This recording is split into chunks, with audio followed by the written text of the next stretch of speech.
So I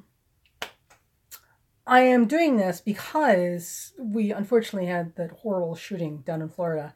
And one of the things that typically happens after a mass tragedy, and certainly after somebody loses a loved one unexpectedly, is that the psychic mediums and the psychic hotlines go crazy with phone calls. Suddenly, calling the local, hoodoo voodoo witch doctor is like the thing to do.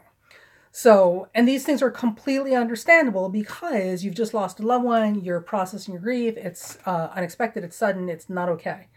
And we're looking for some kind of solace and comfort to work through this. And, I get it, I totally get it. What the problem is, there are a lot of people out there who are not operating with the highest levels of integrity in their practice. And it's not just astrologers and psychics and so-called mediums.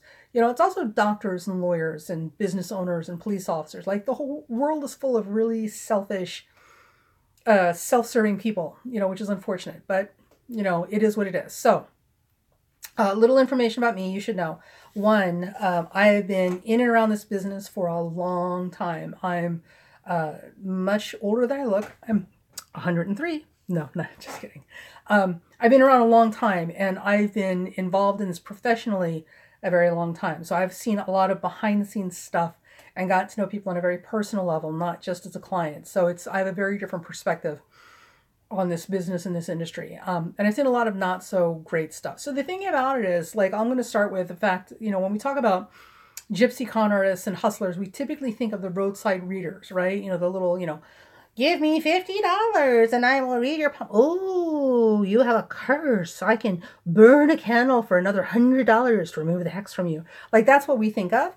And the reality is there's, especially when astrology and psychic work and all this sort of stuff is more popular, you get a lot of hack amateurs out there that don't know what they're doing or barely do what they do, or they're a little gifted or a little talented, but they're really long on optimism and really short on delivery and ethics and integrity. So it tends to be a bit of a carnival out there. And I don't like it when people have their grief exploited. I don't like it when people have their vulnerabilities exploited. But then again, if you guys have been following me any amount of time, which, even in the brief amount of time you've become familiar with me, one of the things that is that exploiting the vulnerable is not okay with me. And mental health is a huge, huge deal. So let's start with psychics and mediums. Yay! So just some things. Like, I came from very old school stuff, right? So when I was learning about mediumship, right, talking to the dead, it was from very, very old school stuff, and like the, Lily Dale up in New York and all sorts of stuff. So these were mediums. In order for you to be given the designation, you didn't assign it to yourself. It was given to you because you could prove, like, you had physical evidence that you were in fact in contact or communication with the dead. And it was no mean feat, and it wasn't something that you just suddenly did, right? And it was very rare. It was very rare. So the thing about it is there's a difference between being a psychic and being a medium, okay? It's like the difference between being a speed skater and a figure skater. So they both involve ice and ice skates, totally different applications. So a psychic, when they get information, it's like tuning in a radio station. You're getting in bits and pieces of information, but they're not necessarily able to get the whole thing. So a lot of times they'll give you information, but it's pieces. It's not in any kind of context. So it doesn't make sense to them. And they're kind of hoping it makes sense to you because they're not getting it, right? When you're talking to a real medium, not a fake medium, okay, they should be able to give you names, information that only the deceased and you would know. If I say to you, right, like, okay, if you're supposedly talking to my grandfather, because you're telling me you're talking to my grandfather, what brand of cigarettes does he smoke? You should be able to tell me, A, if he actually smoked, and B, what brand it was. Because if you're talking to him, he's not going to have any problem giving you that information to confirm that that's who it is. Okay? So the thing about it is, when you're talking to mediums and they're talking about, oh, I'm in communication with somebody on the other side, here's the thing, right? Listen, boys and girls. There are no passports from people on the other side. And just because you die does not mean you automatically become an evolved spiritual being.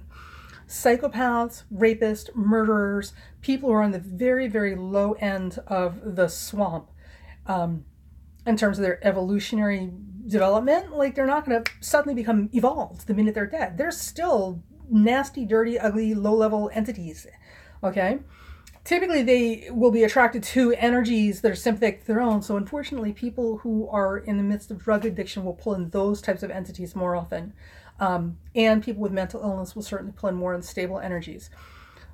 But the problem is we don't know what goes on over there, so we have no idea how they're moving around. So, when somebody comes and says, oh, well, I'm getting this spirit and they're telling me, and it looks like an older man, and blah, blah, like, I need to know who this is. So if they're telling me, I'm feeling like it's a father or an uncle, like it feels like it's related to you. Okay, well, which one is it? Because if you're actually communicating with the dead, they should be able to give you that information. The dead, when they need to speak to you, it's just like when you need to talk to your kids or your family or your friends. When you need to get a message to somebody, you need to get a message to somebody. You know what I mean? And you're not going to hesitate to give information to verify, yes, this is me. You know what I mean? To make sure that you can get your message out. So don't let anybody tell you, oh, I'm a green spirit, 9th generation warrior, druid medium, and we don't do that sort of thing. Oh, no, get the hell out of here with that nonsense. Listen, you either do or you don't, right? So the other thing is that anytime, and so there's also this thing with the mediums where they do the gallery readings, right? Have you seen this? It looks like they're in an amphitheater, and they're talking like the entire room full of people, and they're doing this alphabet soup. I'm getting the letter A, and an old woman. Yes, an old woman. I believe she died of some type of heart problem. And the letter A, does this mean anything to anyone? Anytime somebody gives you alphabet soup, right? Like, I'm getting this letter, I'm getting these pieces of numbers. You're not talking to a medium. You're talking to somebody who has maybe some psychic ability, or is just pulling crap out of their behind, right? For showmanship, but you're not talking to a medium. So this alphabet soup piecemeal kind of stuff and not really knowing who that information needs to go to, that's not mediumship. That's a hustle. Okay? Because think about it. I hate these gallery readings, drive me nuts. So imagine you're paying $5. Let's just say it's $5, right? You pay $5 to go to a gallery reading, which basically is like 50 people sitting around in a room, and there's one medium, who's giving the readings randomly, right? So, and they start off with this alphabet soup nonsense. I get the letter J, and a man, and I feel like he's smoking, and he likes sports. Does this belong to anybody? Right? So one, they're fishing, and that's always the first bad sign, whether it's an astrologer, a psychic, or a medium, that you're dealing with a hustler. Okay? Nobody should be fishing for information. Two, if you're really talking to the dead and they need to talk to somebody, they're going to let you know who, they're going to let you know what needs to be said, and they will give you whatever verification you need. Otherwise, we don't know who you're talking to. You could be talking to some weirdo who got, died on death row 30 years ago for murdering kids. We don't know. How do you know? And where do you think these people go, right? I mean, we don't know. Nobody's ever died and come back and told us about it. So there's that. So if you're talking to somebody who's a so-called medium and they can't give you specific information to validate and verify that the person they're talking to is really a person you should know about, okay?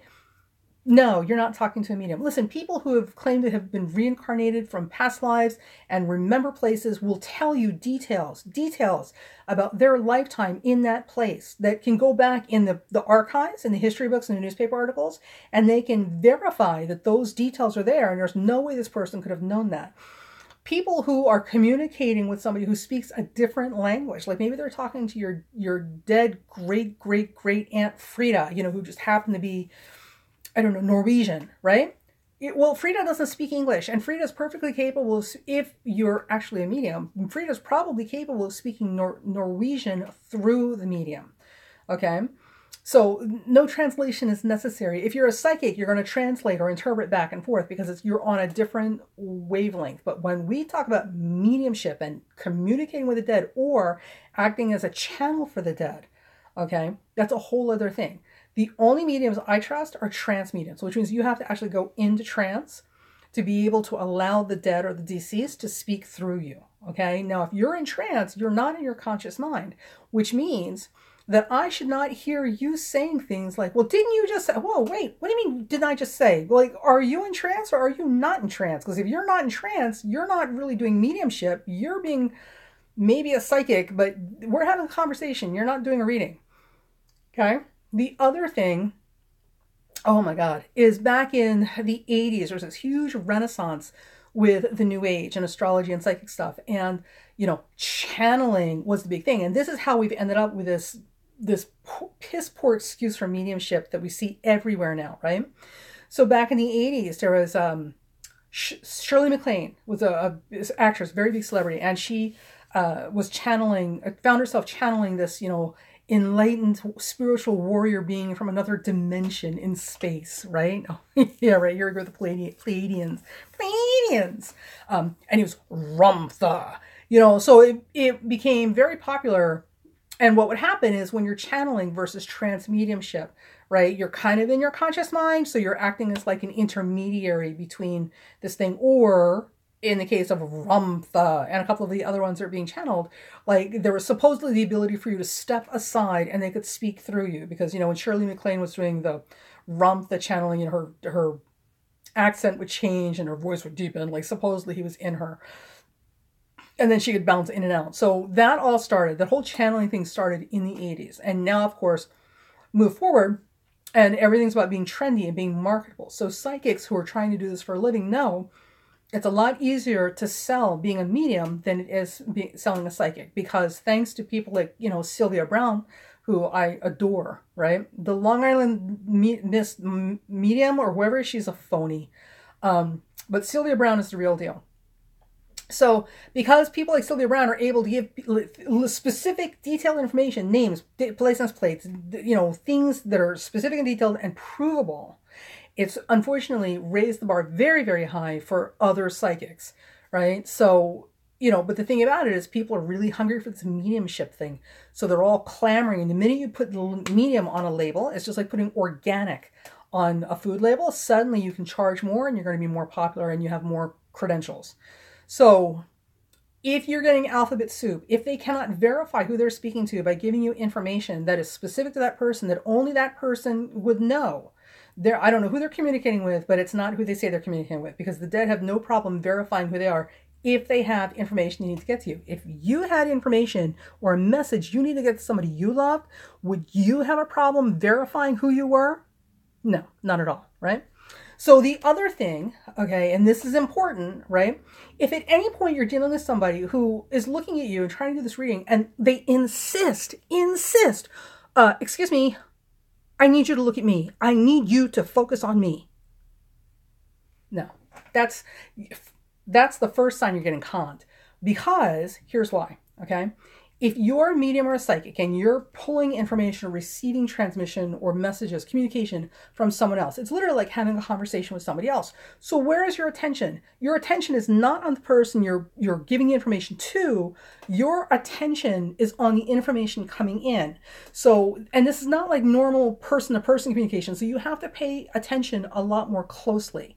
Right? So if I'm listening to spirit, trying to understand what it is that they're telling me, because it's not a human voice I'm hearing, it's a little bit different, all of my attention is focused on what I'm hearing. That means I don't care if you're looking at me. I swear to God, I don't care if you're sitting there playing tiddlywinks in front of me. You could be doing Sudoku. You could literally be gaming with Xbox in front of me. I don't care, because I am just passing on information. The conversation I'm having is over here with spirit. And I'm trying my best to get this information as clearly as possible. If you're not paying attention, that's not my problem, because I'm not going to remember what was just said. It's your job to receive this information. So this whole, you've got to look at me, that's nonsense. And this is why. When a gypsy con artist, well, maybe not gypsy, so let me leave the Romanis out of this, right? So when a con artist or a hustler is hustling you, okay, here's how you do a cold reading. Ready, boys and girls? I don't recommend doing this because it's actually pretty easy to catch if you know what you're looking for, and it's just wrong. But this is how you do a cold reading. Excuse me, I need you to focus on me, because I need to feel like I'm connected with you, so that we can do this reading. Now, what's happening when we're doing this is I'm actually reading your micro expressions. So I'm going to do a little fishing. So what I'm going to do is put like a couple pieces of information out there. So, yeah, I'm kind of feeling like you're a little upset right now, and when this is happening, I'm literally watching your expression. Okay. So, and then I'll say things like, yeah, I feel like there's some problems at work. Like, there's a woman who's like maybe giving me a hard time. Like and I'm going to pretend like I'm not quite sure what I'm going to try to focus in. But really what I'm doing is I'm watching your face, right? I'm looking at your micro expressions, because that is going to confirm or deny what I'm saying. And it gives me a direction to go in, right? And also it lets me know where the hot buttons are.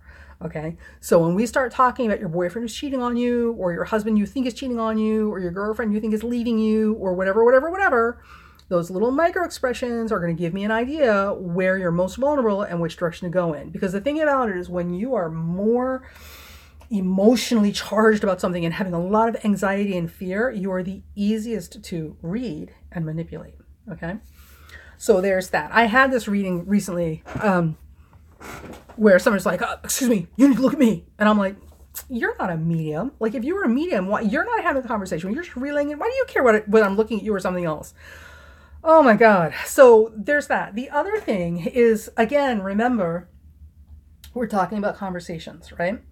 So if I'm having a conversation with spirit and I'm relaying information to you, okay, my conversation is with spirit. This is where the focus of my attention is. Okay. What this means also is that, one, I'm probably not going to remember what's being said because I'm literally just relaying information back and forth. But the other thing,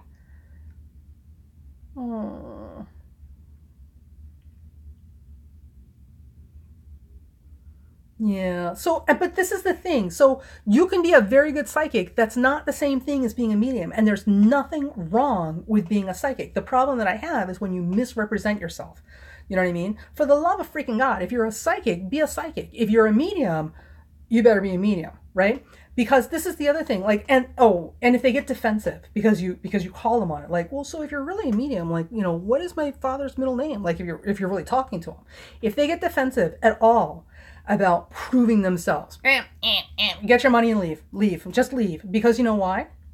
If you tell me that you're capable of something exceptional, or you tell me you are exceptional in some way, the burden of proof in real life is always on you to prove that it's true. So if you tell me, I'm an astronaut, I want to see your NASA employee ID badge that says astronaut. If you tell me you're in Mensa, guess what? I want to see your Mensa membership. I'm just saying, if you tell me you're a doctor, I want to see your credentials. If you're going to claim to be something exceptional, the burden of proof in real life is always on you to prove and confirm that that is in fact true. So when you tell me you're a medium, not just a garden variety psychic, exactly, not just some garden variety psychic, the burden of proof, honey, is on you to show me that you really are who you say you are. You don't get to be defensive about that. All right. And if somebody does get defensive, take your money and walk away. You're dealing with a hustler. Now, with that, these people drive me nuts.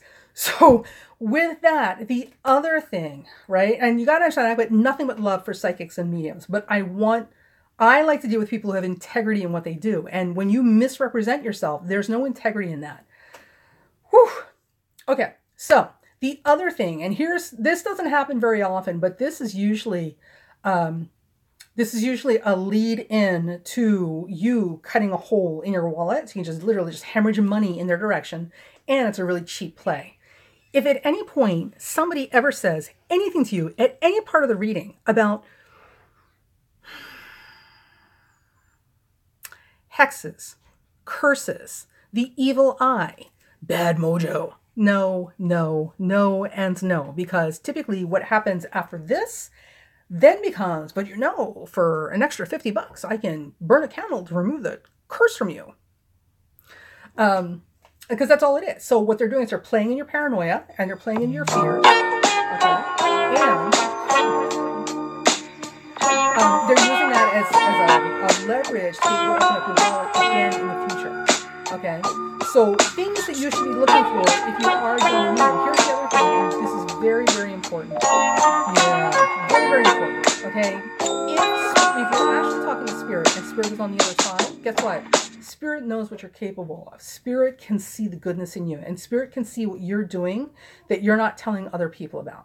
Okay, so I do a lot of work in my personal time to champion other people. I do a lot of advocating, championing in my personal time because it's important to me.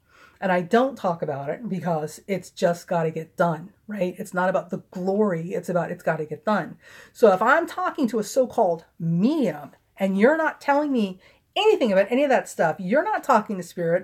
This is literally just you making observation, and kind of fishing for information. Because if you were talking to Spirit, Spirit would be telling you, wow, extra 200, she put a name in her book of hexes.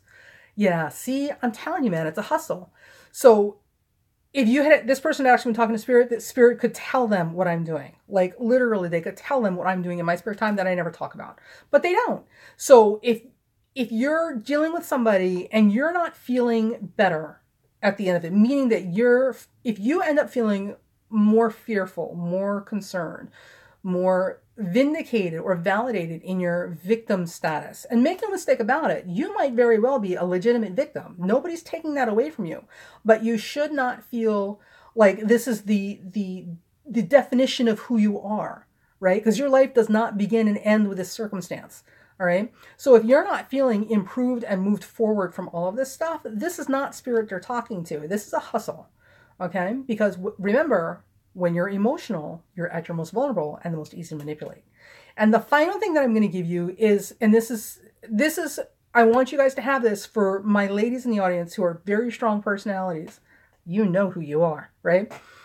Especially if you're a woman. So if you're a woman and you are strong and you are outspoken and you are unapologetic about your opinions, okay, and you've got a forceful personality, all right, I can guarantee you that you're going to get a lot of judgment. You deal with this all your life. I didn't have to tell you this. You know this, right? So when you're dealing with a so-called medium or an astrologer or a psychic, any of these categories, right? And they're giving you adjectives to describe you that sound like opinions, right? And not even nice ones. Like, this is their issue. Like, literally, they're so weak in their skills, and they're such cowards, they can't even own their judgment and opinion about you. They have to hide it behind quote unquote spirit, or astrology. Right? So listen, ladies, when people step to you and they give you the same old crapola about, oh, you're so bitter. Oh, you're so aggressive. Or no, hostile. You're so hostile. Oh, you're so this. You're so cynical. Blah, blah, blah, blah. And by the way, I only ever hear crap about being cynical and bitter after I've said, yeah, soulmates. No, I don't believe in that. Like, that's romantic nonsense given to control teenage girls. That's typically when people come out with that crap. So if you're having a reading and they're literally giving you negative descriptions about yourself that could literally just be somebody else's opinion, that would be easy to get from a surface inspection, you're dealing with a hustler. Okay. The other thing is that Spirit has no desire to make you feel bad. So maybe they are talking to Spirit. If they're talking to Spirit, they're talking to some really crappy low-level spirits. And this is why we've got to get validation about who we're talking to, because you don't know who is on the other end of that psychic phone. Okay? So that's how you know what you're dealing with. And remember, there are very good mediums and there are very good psychics out there. And I love psychics, and I love mediums. I do not love people who misrepresent themselves, because they are the cons and hustlers. So be aware of that. And the other thing too is, if you're really in a vulnerable place, you might want to talk to your friends first, and then kind of sort it out before you go pursuing the, readers. At least not while it's fresh, not while that wound is raw and fresh. And the reason is, listen, we're human, right? So when that wound is raw and fresh, you're not going to be happy with any answer you get unless it's the answer you want. So you will literally go from reader to reader to reader, medium and psychic to astrologer, whoever, and just literally down the line until you get the answer that you're looking for. And that's not healthy either. So there's that. Now, as far as astrologers go, it's a little bit more difficult to spot hustlers with astrologer, only because there's so much information out there.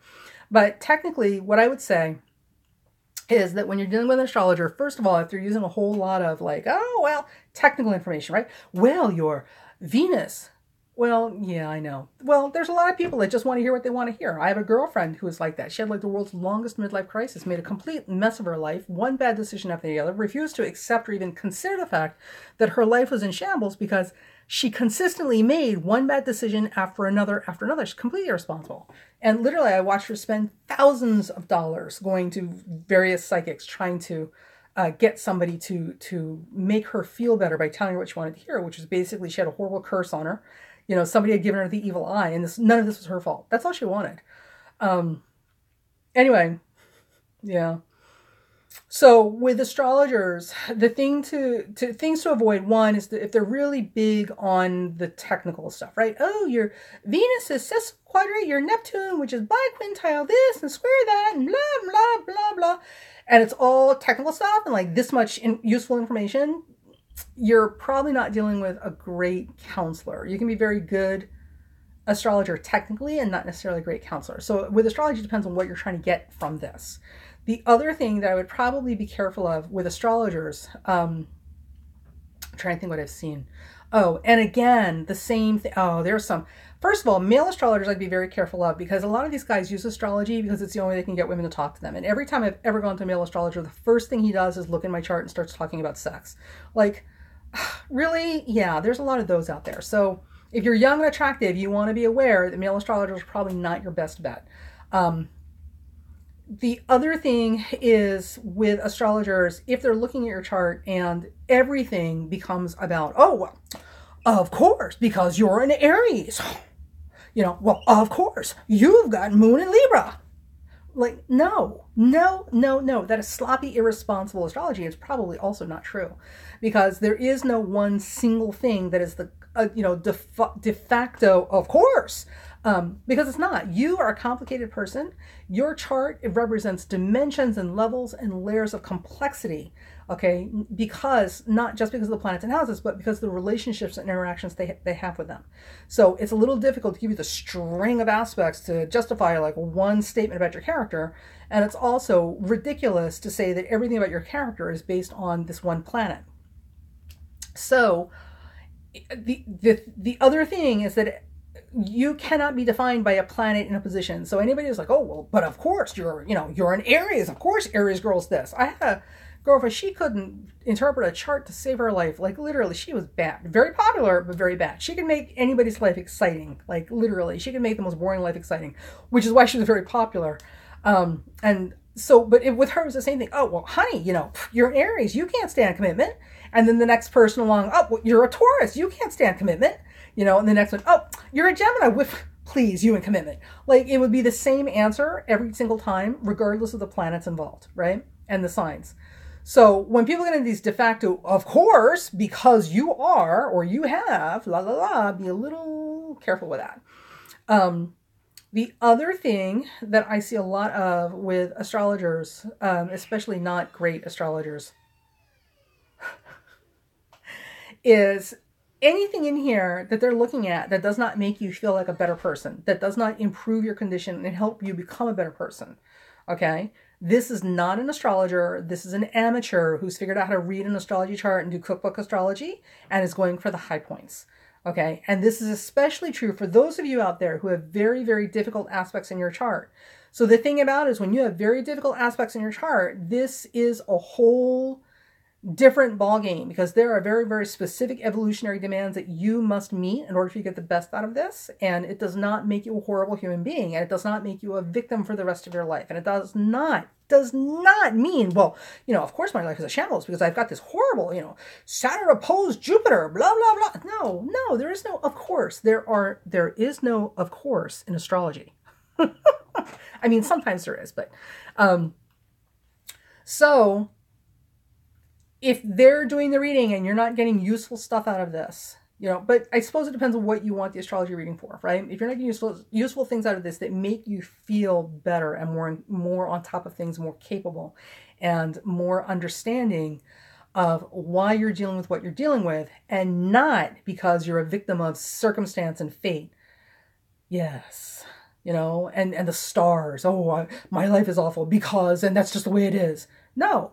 Your life is awful because of a combination of things that you have to deal with in this lifetime to grow and evolve and become who you're supposed to be, and also probably some bad choices along the way. The two together combined tend to make things a little complicated. Doesn't make you a bad person, doesn't make you incompetent, it just means that that's kind of what's going on. Ultimately, this is a navigational device. We have to figure out where we're going. So these are your tips on how to not get hustled, or how to spot when you're getting hustled by psychics, mediums, and astrologers.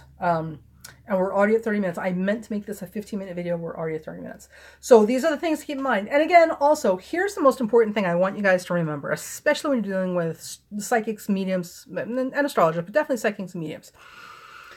If spirit is capable of using inanimate objects that have no voice and no breath and no pulse to communicate with you, okay, this means that spirit is also capable of using idiots and con artists, and gifted psychics and mediums to communicate with you as well. Spirit doesn't care. If it's got a message to get to you, it's going to get it to you. If you had a message you urgently needed to get to your kids, would you care how it got there? No, you would just get it there.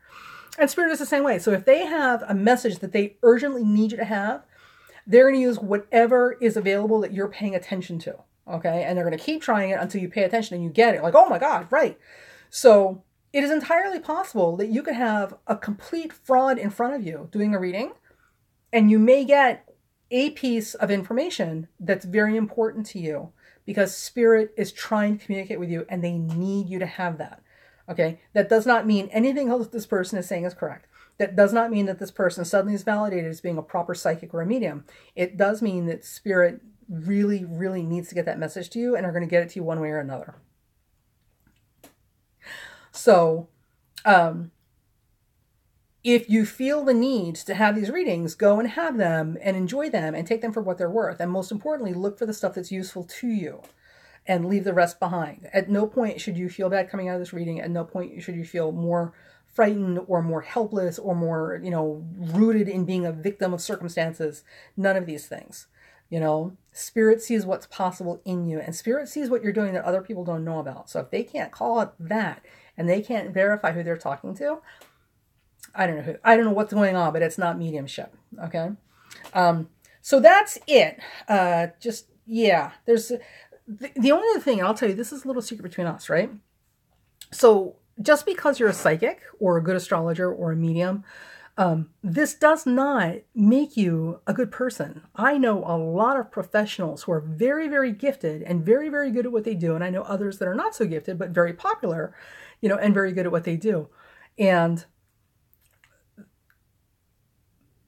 they're not awesome people in their personal lives. Like, these are not necessarily saints by any stretch of the imagination. So just like musical talent, you can be very gifted at something and still be a monster every other hour of the day. Mozart was a classic example because apparently Mozart could make music that could bring the angels down and make them weep by his side. But when he wasn't making music, Mozart was an absolute filthy, nasty beast. Or at least that's the way Moriarty describes him. So it is completely possible to be very, very gifted at something like psychic work or music, or astrology or sports. But that doesn't automatically translate into being a better person. And the problem is with astrology and psychic work, because you're tapping into information that's not visible to normal people, it gives you a different level of authority when you're talking, because people just assume that, of course, what you're saying must be true because you know better than we do. You see stuff we don't see. But remember, it's all about, in life, it's all about character and who we are and how we do things and integrity. So, when you're talking to people and you're listening, remember that not everybody's coming from a place of integrity. And some people are coming from, especially with psychics, who knew, right? Especially with psychics, there's a lot of ego in this game. Let me tell you something. Being spiritually, doing spirituality as a profession doesn't make you immune to not spiritual ego crap. And we can see all kinds of spiritual religious people, and they're testament to that. Okay, so if they're not immune to ego nonsense, psychics and mediums aren't either. So that's my advice for you about how to not get hustled. It's pretty simple stuff. And like I said, so most of the time if they're making you look at them, like they're reading you, they're not doing a reading. Same thing with astrology. But with astrology, you're going to see a lot more fishing, you know. And also card readers, same thing. You know, it's if there's more fishing and more like sympathizing than there is actually talking about how to get through stuff and what they're seeing and being able to stand by it and explain it, you're probably getting hustled. And again, remember, if they say anything about curses, hexes, evil eyes, bad mojo, or people being jealous of you, ooh, people being jealous of you, yeah, you're being hustled. Because, geez, like that's so teenager stuff. And that's the easy way to get people whipped up and coming back for more readings. So that's it. I am going to go to lunch with my non-psychic friend now. I hope this helps you all. And if you know anybody who... Jesus, if you know anybody who is associated with the horrific loss down in Florida, this might be a good thing to share with them so that they don't get, you know, taken. Because, you know, one loss is enough. They don't need to lose their dignity on top of it. Okay? All right. So, bye.